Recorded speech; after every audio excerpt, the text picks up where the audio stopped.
to walk now over to, I think we'll go over to our featured game.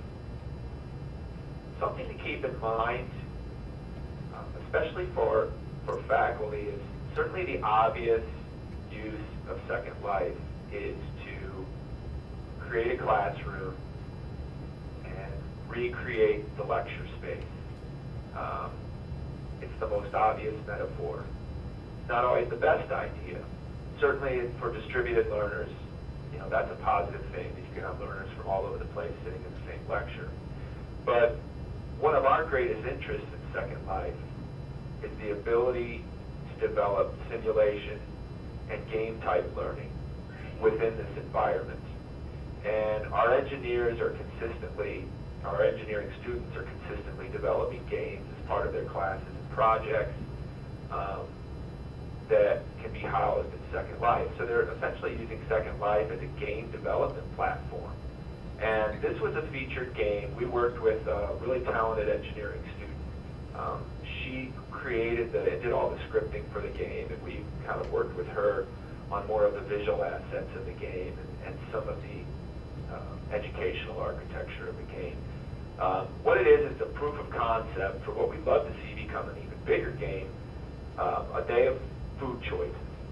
So what a player would do, and if you want to come back and visit sometimes, you're welcome to play on your own, you wear a couple HUDs, which are heads-up displays, and in the one HUD, you put in your personal information, your height, your weight, how much you exercise.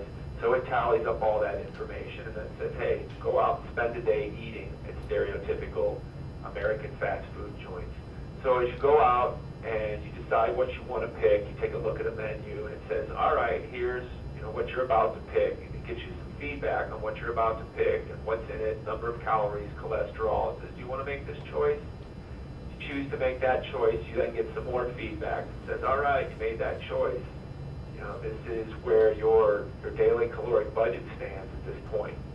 And then you go and you make all your choices for the day, and you're working against this daily caloric budget. So you can get to the end of the day, and if you don't choose, and choosing well is difficult in fast food places, as we all know, you end up over your caloric budget that says, okay, this is where you are in your caloric budget, this is where, how much fat you took in, this is cholesterol count.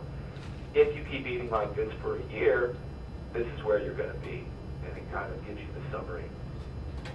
What we'd love to see is imagine a kiosk in a classroom where you've built a whole sim out to be all types of different restaurants, and an activity could be, once every day, a kid walks over and makes their food choices for the day. So then that over time, you can really get a flavor for what it's doing to your avatar, and literally physically see what it's doing to your avatar to make poor food choices during the day. So to really get involved and give good information back, both visually as well as more robust feedback information on cholesterol and nutrition per people's food choices.